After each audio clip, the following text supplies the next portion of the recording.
As a parent, there are certain things that is expected of you towards your children. One of the roles of a parent is to provide for the needs of the child. Not only physical needs, but spiritual needs as well. The other role that is expected of you as a parent is to protect the child and to guide them and to tell them what to do and what not to do so that they may learn to make the right decisions in life.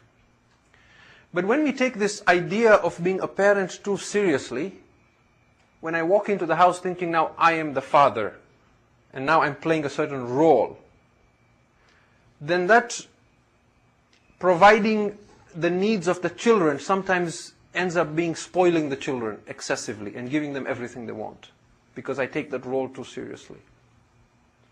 Or that idea of protecting the child changes and becomes overprotecting them to a point where you stop them or deny them the opportunity to grow.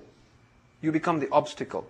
It is important to remember that even though the child is yours, that child is also a human being. And on the day of judgment, you will not stand as father and son or mother and daughter. You will stand as two individual souls who had a relationship in the world. If inshallah you both go to Jannah, then Allah will re-establish that relationship. But because He says in the Quran, we will unite them with their fathers and with their spouses and with their children. But on the day of judgment, there is a hadith from Rasulullah sallallahu alayhi wa sallam, Allahumma salli ala Muhammad wa ali Muhammad, in which he says, all relationships will be severed except my relationship with my family and the Ahlul Bayt. And that is why you see in the Quran, يَوْمَ لَا يَنْفَعُ مَالٌ وَلَا بَنُونَ. On that day your wealth or your children will be of no avail. Because there, that other soul will stand like an independent soul, not like your son. And it will complain. This person gave me food, shelter, clothes, but did not send me to the madrasa. I did not learn religion, and that is why I went astray. You will not be able to say, but you are my son. That relationship is not there anymore. Okay. So, it is important then that when you have a relationship with your child, you give them a genuine attention as a human being, and not just as a role that I am the father.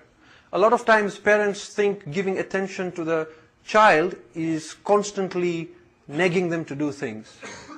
Have you done your homework? Go clean your room, eat your food, do this, do that, do that. That is also attention. But that is not the kind of attention we're talking about. And so the child grows up thinking, well, what is the next thing we have to do? Because at every stage is do this, now we're doing this, now we're doing that, now we're doing this. And in a lot of homes, that's the standard idea. What are we doing next? True attention is when you can connect with your child and they feel your love as a human being, not just as a parent who is telling them do this, do that, and the other.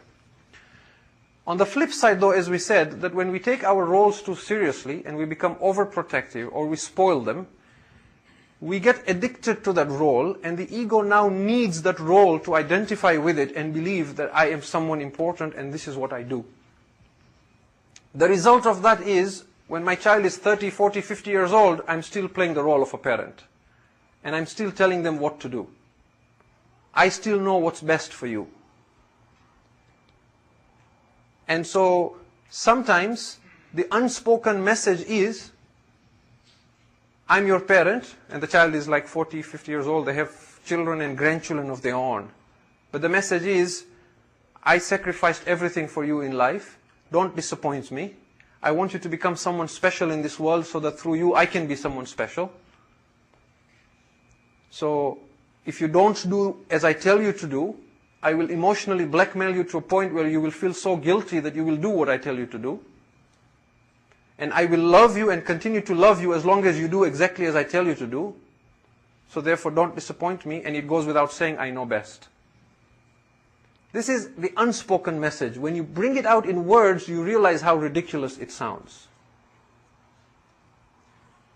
Obviously, as a parent, if your child is grown up and has children of his own, you want good for them. And you might be thinking, wouldn't it be wonderful if I could stop them from making mistakes in life so that they would never suffer? Wouldn't it be wonderful if my children never suffered? Actually, no, it wouldn't be wonderful. Because if your children never suffered, they would be extremely shallow and narrow-minded. Suffering is extremely important in the life of human beings. It is only through suffering that we dig deeper into ourselves. We are driven deeper and we start discovering who we really are. It is suffering that cracks open the shell of the ego. And this is the paradox of suffering. That the ego creates suffering, but suffering dissolves the ego. And we shall talk, inshallah, time permitting, towards the end, for almost an entire session, we shall talk about suffering and its concepts. But the difference between the ego creating suffering and suffering dissolving the ego is that suffering dissolves the ego when the suffering is done consciously. But we shall talk about that later on, inshallah. For now, it suffices to say that when your 30, 40, 50-year-old son or daughter was a little child, there was a time you may have held the bottle for them while you fed them. But at one point, you stopped holding the bottle and you asked them to hold it themselves. Why? Because you wanted them to learn and to become independent. There was a time you stopped feeding them with your hands. You gave them the food in their own hands so that they will learn how to eat themselves. In the same way, this child of yours who is now an adult, teach him how to hold his own bottle, so to speak. He might slip and make a few mistakes, but that is how he will learn to be a good parent as well. And so because in our culture we tend to live in extended families, or even if we don't live in extended families, we tend to have a close relationship, sometimes this becomes a source of conflict where we find grandparents interfering, so to speak, in how their children are raising their own children. And there is a need to step back and realize, am I becoming obsessed with my role as a parent? Okay. Now, if you happen to be that 30 or 40-year-old